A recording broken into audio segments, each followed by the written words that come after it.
Good afternoon, students. Welcome to BookmarksEducare. So today I have come live again with a very interesting chapter of chemistry, rather a color show with vibrant colors of a salt solution. Have you ever thought that what will happen with just a drop of alkali? An instant of color change. There lies the mystery of the salt solutions. Now, so this is covering in the analytical chemistry portion, which is a very important part of your class 10 boards. So, come along with me today to learn some typical colored reactions of salt solutions.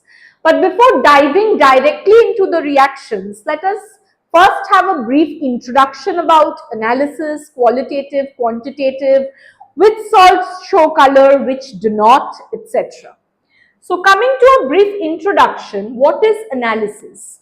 It is the determination of a chemical components in a given sample. Now this analysis can be divided into two categories. One is qualitative analysis, the other is quantitative analysis. In qualitative analysis, what happens? You just get to identify or get a hint about the unknown metal ion or that is present in the mixture.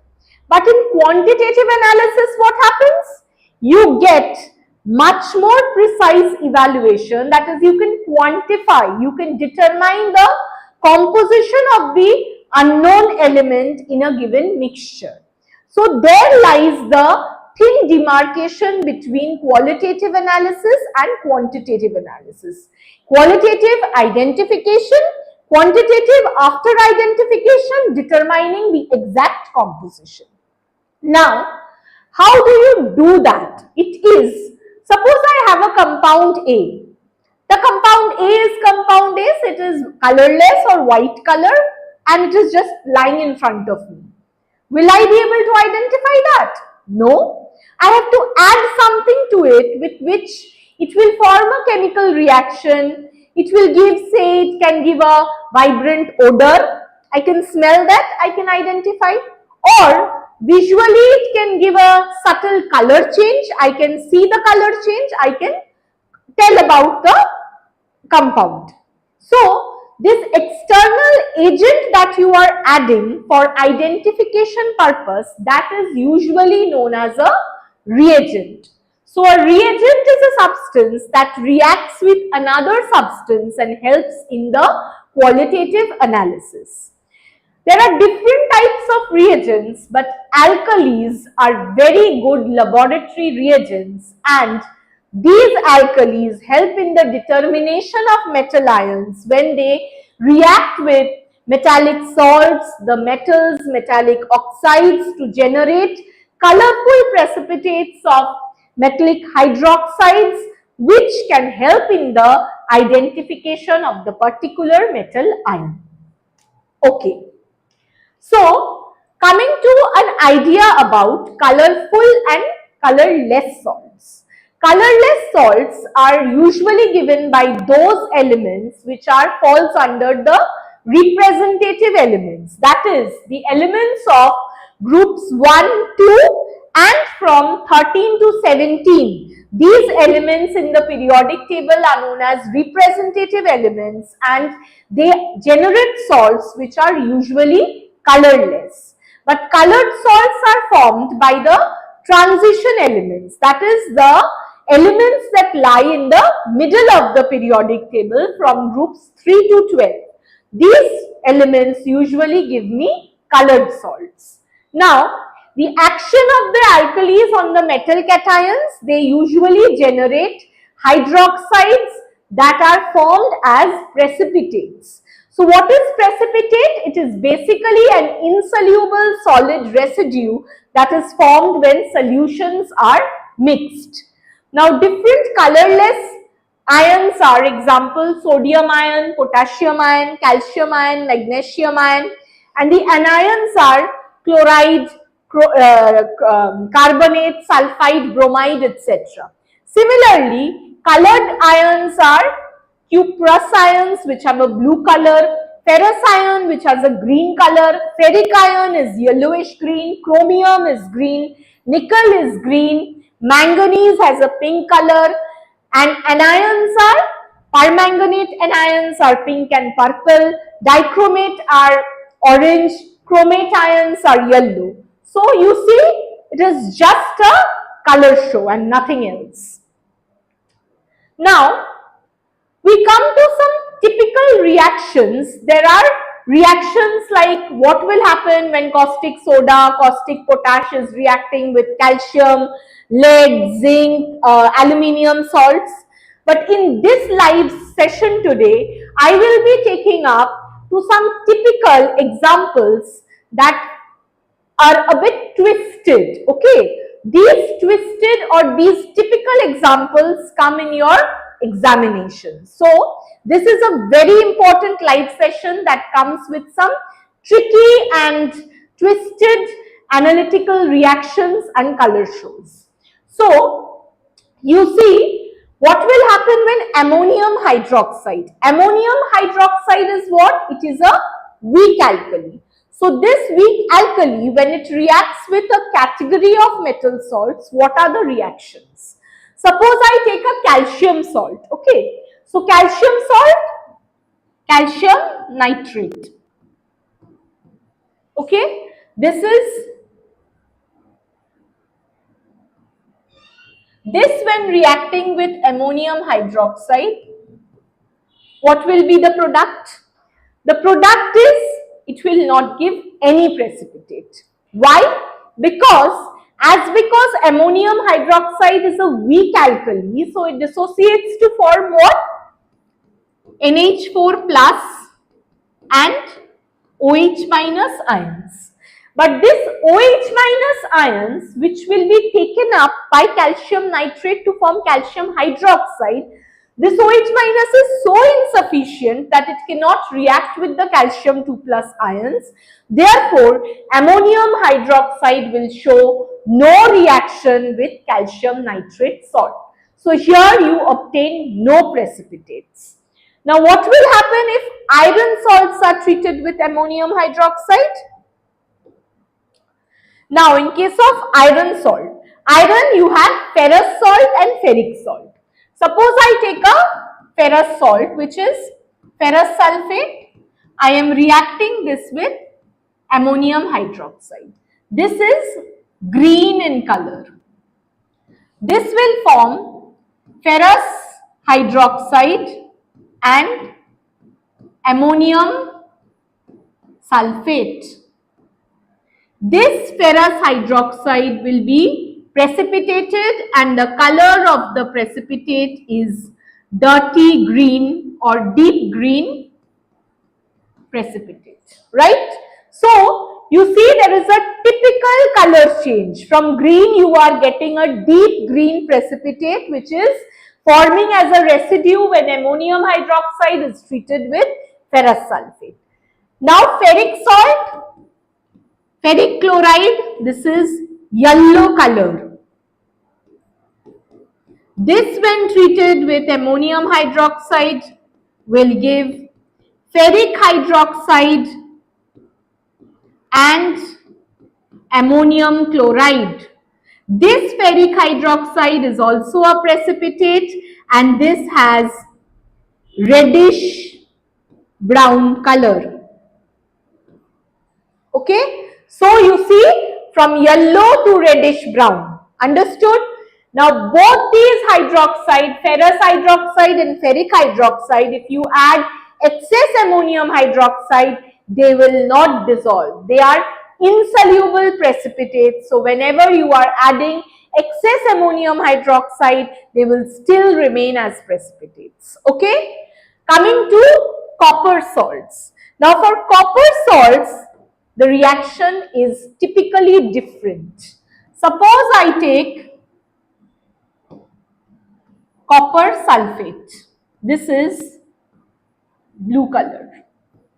This when reacts with ammonium hydroxide will give me copper hydroxide plus ammonium sulfate. This is pale blue precipitate. Okay. Now, this reaction, when it is carried out in excess of ammonium hydroxide, will give me tetra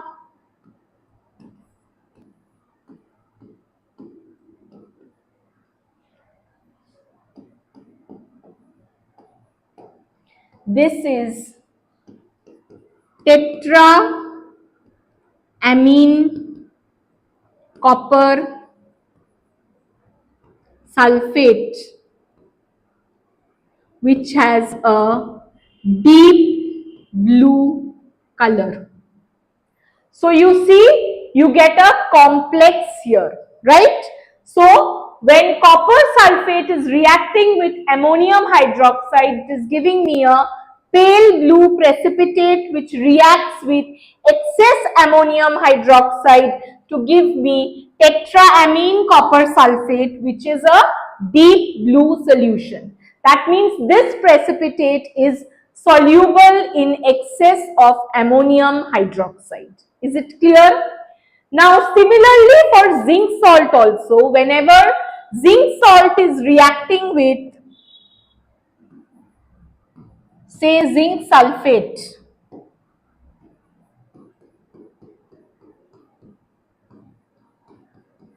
this gives me zinc hydroxide plus ammonium sulfate. This zinc hydroxide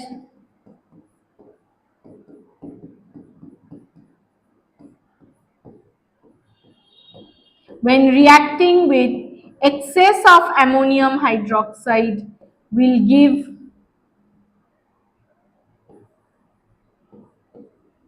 tetraamine zinc sulfate. Okay, so this is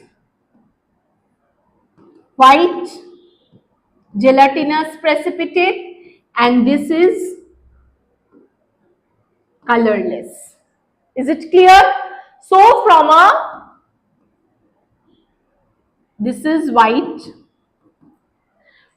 zinc sulfate reacting with ammonium hydroxide to give a white gelatinous precipitate of zinc hydroxide, which dissolves in excess of ammonium hydroxide to give me tetraamine zinc sulfate, which is again colorless. So just you see by the addition of alkalis how different color show is possible, which is nothing but the chemistry involved in these reactions. Okay, so with the help of alkalis you can barely or you can just identify the type of metal ion that is present in a given compound. Now what happens to the lead salts? Lead salt, if you take lead nitrate, which is colorless, and you add ammonium hydroxide to it, it gives me lead hydroxide plus ammonium nitrate. This is a chalky white precipitate. So this gives me a chalky white precipitate which is insoluble in extra or excess ammonium hydroxide.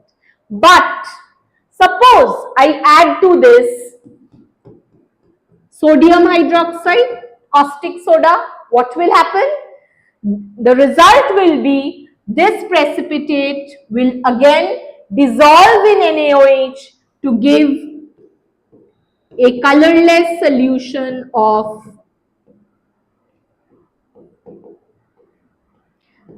this is known as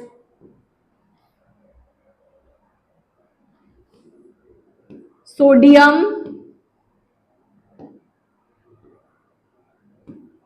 plumbite.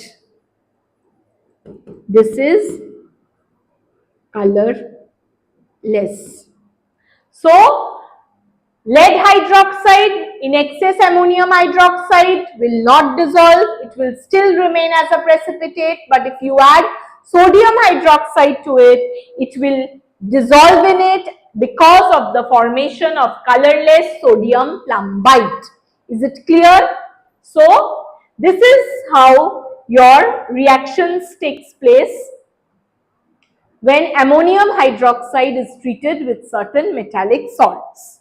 Now, what will happen when the alkalis react with certain typical metals like the zinc metal?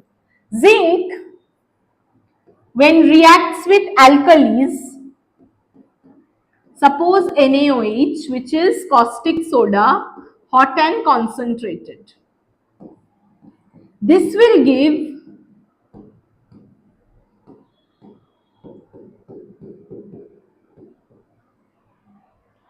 zinc when reacts with concentrated caustic soda gives sodium zincate with the evolution of hydrogen gas.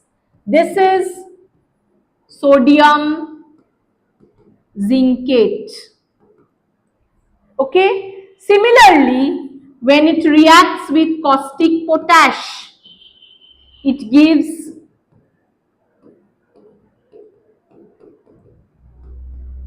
this is potassium zincate.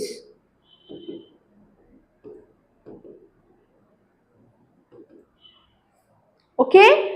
So, metals reacting with caustic soda, caustic potash evolves hydrogen gas with the formation of sodium zincate when it is caustic soda, and when it is caustic potash, it is potassium zincate.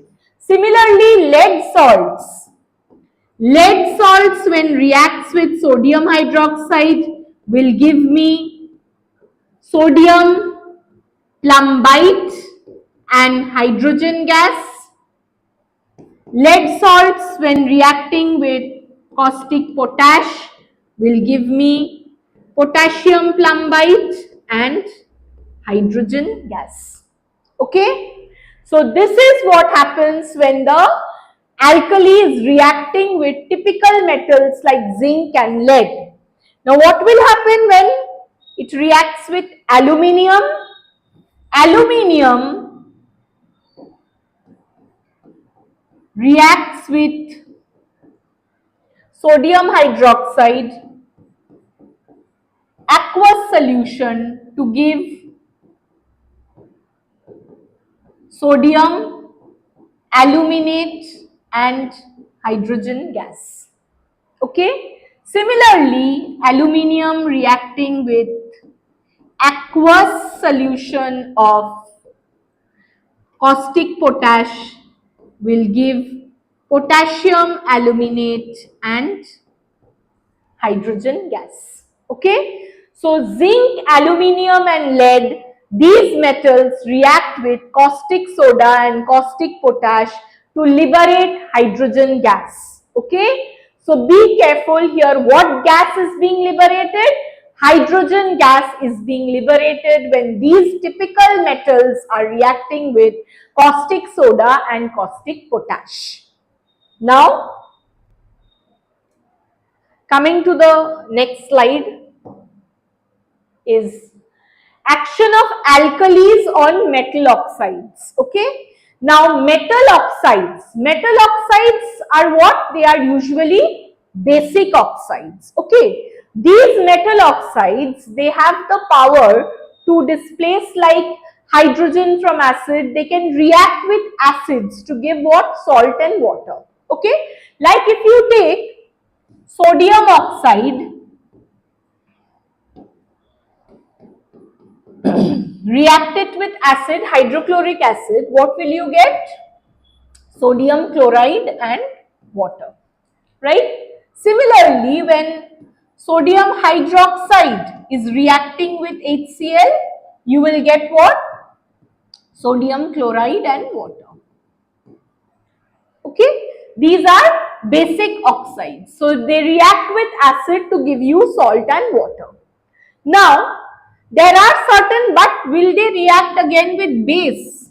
If I give you this, will this reaction be possible? No.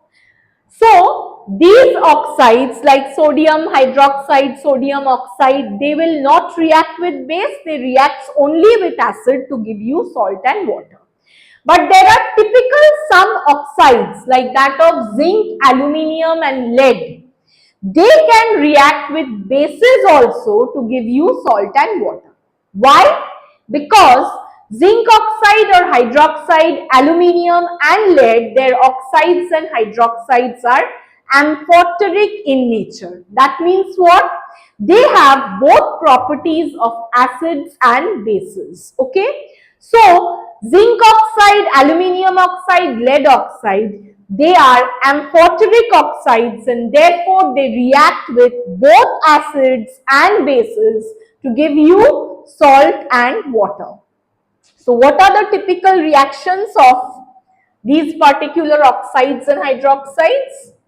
Say if I take zinc oxide, I react it with HCl. What will I get? Zinc chloride and water. Okay, this is acid. This gives me salt and water. Now, when zinc oxide is reacting with a base, what do I get? Sodium zincate plus water. Okay? This is also salt. This is water. Okay? This is usually white color. This is colorless. Okay? So you see, zinc oxide gives typical reactions with both acid and bases to generate salt and water. Okay? Similarly, zinc hydroxide will also react with sodium hydroxide to give me what? Sodium zincate and water. Okay, so both the oxides and the hydroxides, they react with bases to give me salt and water. Now, for aluminium also, same thing. Aluminium oxide plus HCl if you take, it will give me aluminium chloride and water. Aluminium oxide when reacting with a base will give me sodium aluminate plus water. Aluminium hydroxide when reacting with a base will give me sodium aluminate plus water. So you see, aluminium oxide is again reacting with both acid and bases to give you salt and water. Similarly, lead oxide will react with acid to give lead chloride plus water. Lead oxide will react with base to give me sodium plumbite and water, which is again a colorless salt. This is white color. And lead hydroxide will react with a base to give me the same product, sodium plumbite and water. So this is because zinc oxide and hydroxides, both aluminium and lead, because of their amphoteric nature, that they react with both acid and base to give me salt and water. Okay, is it clear? So these are some basic typical reactions of alkalis with respective metal salts, metal oxides, metal hydroxides and Ammonium hydroxide, which is a weak alkali, that also reacts with certain metal salts, but I have shown you typical examples come of the copper and the zinc salt because they behave differently when treated with ammonium hydroxide. Another typical example, which is a bit different, is that of what happens when sodium hydroxide is reacting with ammonium salts. Ammonium salts, say ammonium chloride. What will happen when I add sodium hydroxide to it, which is caustic soda? It will form sodium chloride plus ammonia plus water. That means you are having ammonia gas is being evolved. So, whenever to ammonium chloride salts you add caustic soda or caustic potash, you are generating ammonia gas. So, this is a typical example where ammonium salts react with caustic soda and caustic potash to generate ammonia gas. So, questions can come that what will happen when a caustic soda or caustic potash solution is added to an ammonium salt? The answer will be it will generate ammonia gas. So, we saw two typical reactions from where we are generating two different type of gases. One is ammonia gas when ammonium salts are reacting with caustic soda or caustic potash, and the other is, if you remember, hydrogen gas that was evolved when the zinc, aluminium, lead, this type of salts were reacting with what? The caustic soda and caustic potash. So, typically for two typical type of reactions, we are getting two typical type of gases, ammonia gas and hydrogen gas. So, you have understood what? That by just seeing the changes in the color of the hydroxide precipitates, what are the changes when excess alkali is being added? So, just by adding a drop of alkali, how the color show is changing, the precipitation is changing, the chemical reactions are changing, exceptions are there, and ordinary reactions are also occurring. So, this is just basically typical chemical reactions that are happening in the analytical chemistry, which helps you determine or which helps in qualitative analysis of a given unknown mixture. So, the copper example that I have given, that copper example where with reaction with ammonium hydroxide you are generating tetraamine copper sulfate, that example can be utilized in the laboratory for identification of copper ions. It gives a quantitative test for determination of copper ions. So, this lesson or this live session, please, is a very important sessions where you cover up all the exceptions of the typical reactions in analytical chemistry. So, with this, I close the session. Thank you for your attention. And again, we are telling you to know more details about other typical reactions in analytical chemistry. Do come us in our website at bookmarkseducare.com. Please follow our weekly updates in Meta Pages, Facebook, Instagram, YouTube. We are coming each and every day, not only with chemistry, physics, biology, maths, different sessions, different shorts. So please come up to us, ring the bell button, subscribe us and join us in our everyday live sessions. Thank you.